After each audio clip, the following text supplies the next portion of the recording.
In this episode, we are going to build a simple CRUD application.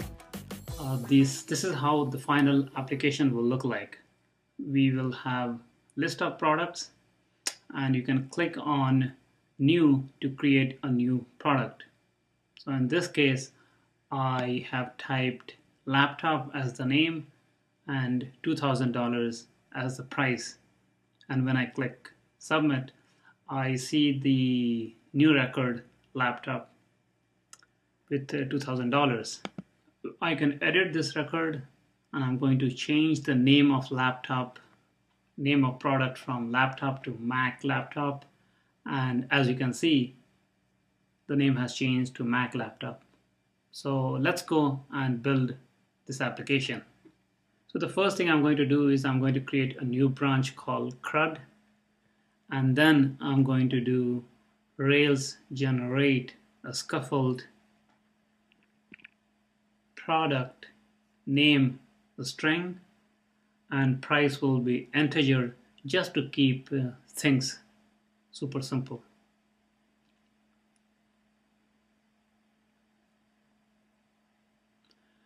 Next, I do rate db migrate.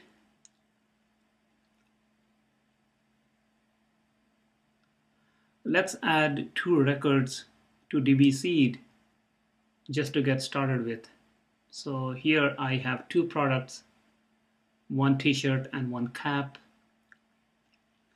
Run rate db seed.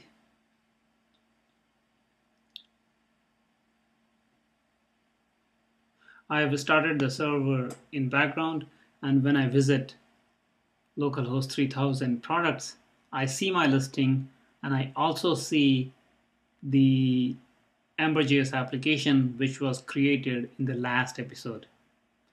So going forward, the task is to remove all the work that was done in the last episode and also enhance our ember.js code so that the view, what we are seeing, is built on the client side. First, I go to product index.html.erb, and I need to wipe out the whole view. Now let's look at the router.js file. In the previous application, it was a .js file. I want it to be converted into a CoffeeScript file because we are going to add quite a bit of router code. So I have gone ahead and behind the scene, I have changed the extension of the file from .js to .js.coffee. And I'm going to paste the CoffeeScript version of the existing code. And now that we have this code, the task is that once I visit the home page, the root URL, I should be redirected to products page.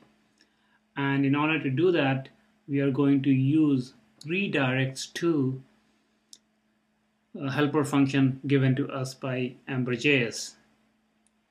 So redirects to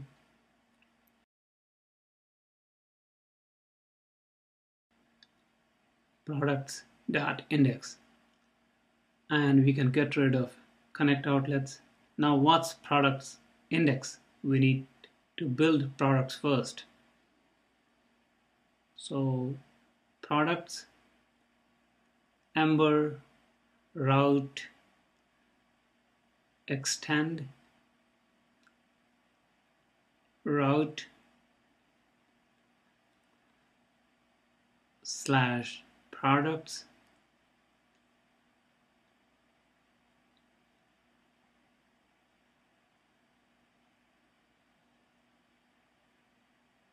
and the products route will have index within it as a state. So ember.route.extend.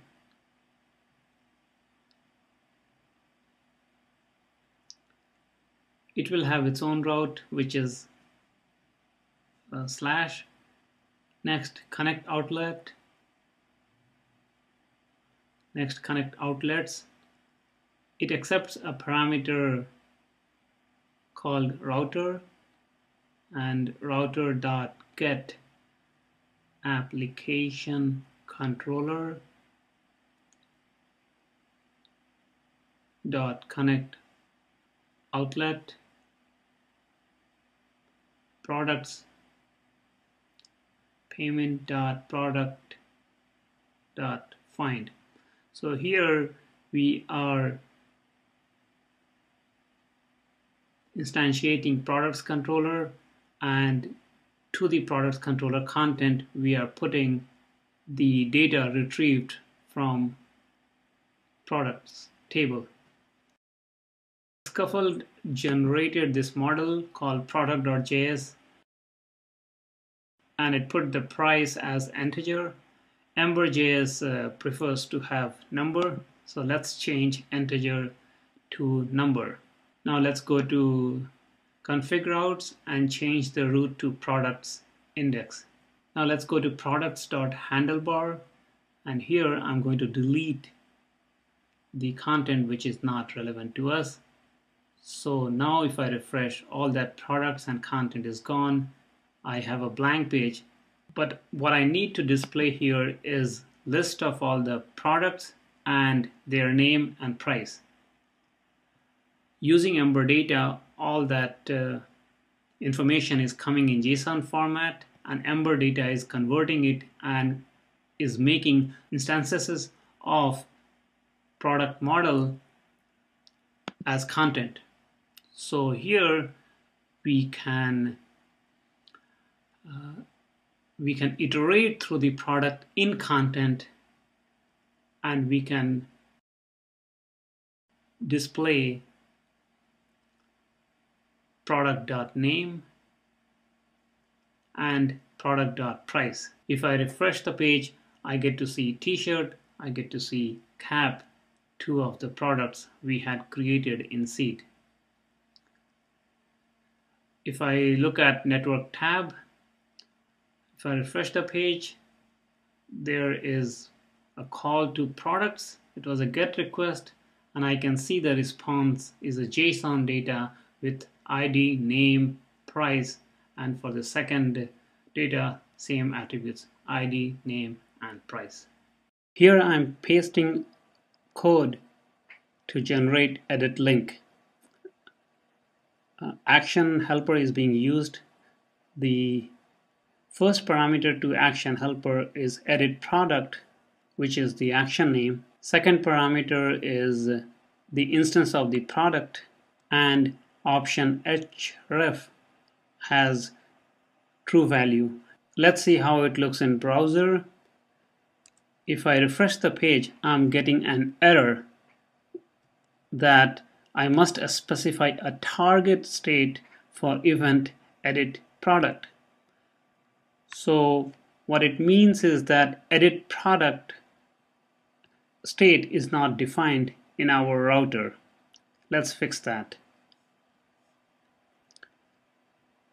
So here in the router, I'm going to add edit product ember dot route dot transition to edit. So this code is saying that edit product action name is to transition into edit state. Let's refresh the page, and this time I get a different error. This time it's saying that you target a state name edit for event edit product did not resolve to a state. So previously we added the action, now we need to add the state. Edit ember route dot extend route product ID edit. Here product ID is the dynamic segment. If I go to browser, then I can see the edit link. However, nothing happens when I click on that link. and that is because we have not yet defined connect outlets for edit state. So we are back in the approuter.js.coffee. Connect outlets is a function which takes two parameters, in this case router and the instance of the product. Transaction is equal to router dot get store dot transaction.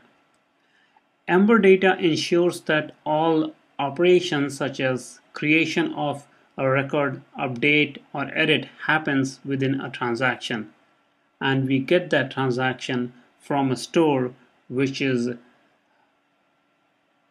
a reference of the store is available in the router itself. So here we are getting the transaction from the router. Transaction dot add product router dot get application controller dot connect outlet product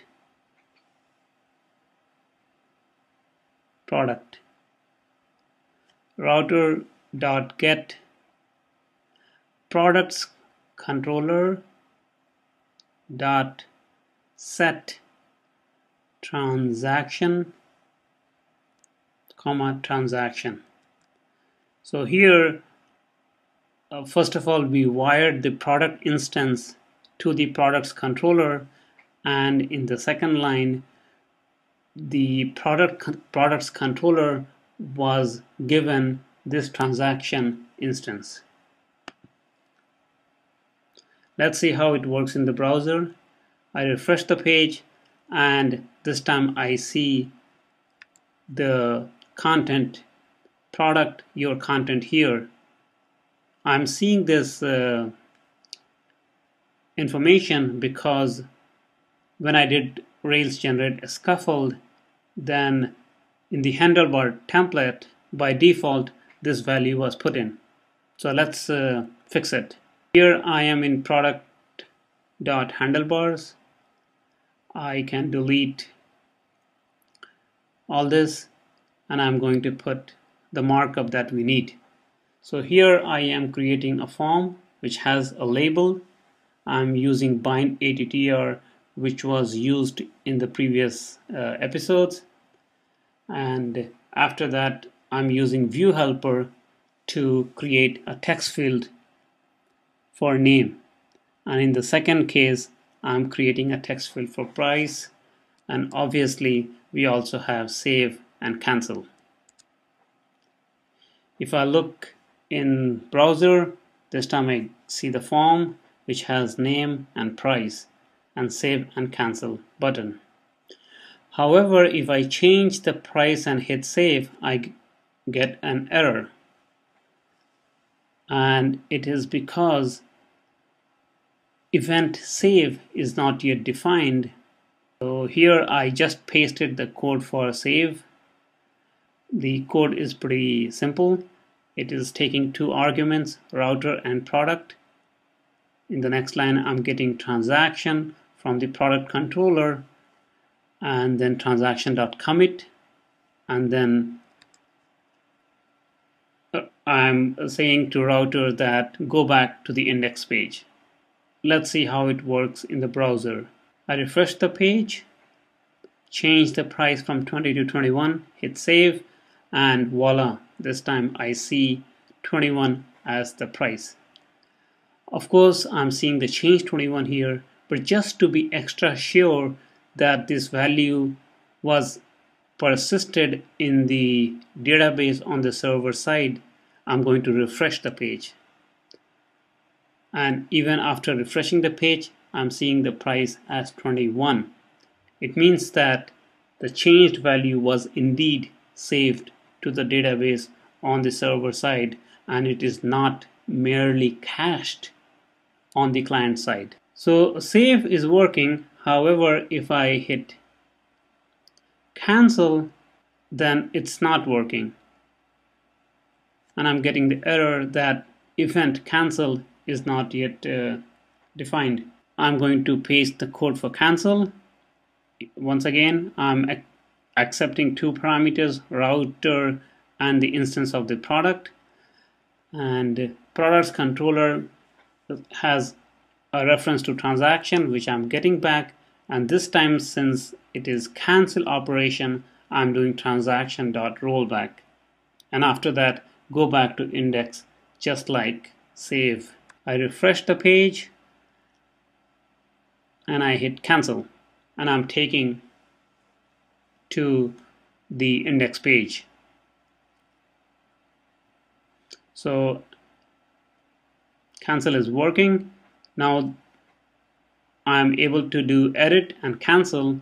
So the next missing thing is the ability to create a new record. So what I need on index page is a link which will take me to the form where I will create the new product. So let's add that. So here I am in the products.handlebar. I have added the code which will generate a link for new product. As you can see, just like edit, I'm using action helper. The action name I'm passing is new product and href true.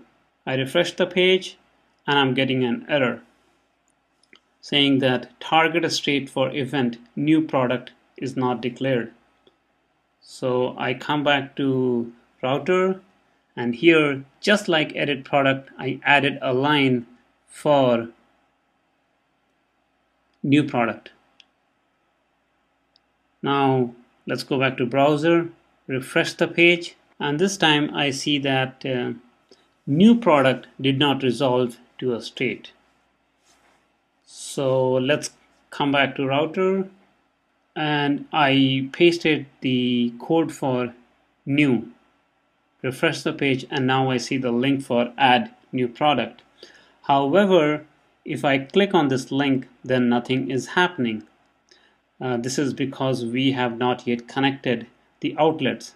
Let's do that. So here in the router, I pasted the code for connect outlet. This code is very similar to edit code. First I get transaction, then I get product, then I do connect outlet product. I refresh the page, clicked on the link, and I'm seeing the new product form. If I hit save now, then I get the error that event save is not there. So I pasted the code for save. It is a familiar code at this point of time. Transaction, we are getting the transaction instance from the products controller, transaction.commit, and then router.transition to index. I refresh the page, name a watch, and I'm going to sell this watch for $23. Hit save, and voila, I can see watch record in the index page. However, if I hit cancel, then I get an error. So let's fix that. I'm pasting the code for cancel, which is similar to cancel code for edit. Get the instance of transaction, call transaction.rollback, and then router.transition to index. I refresh the page and I hit cancel, and this time cancel worked. So as of now, I can create a new product. A notebook, price $7. I'm going to edit it. I am changing the price to $70. I can see 70. Also, cancel is working, and cancel is working for new product.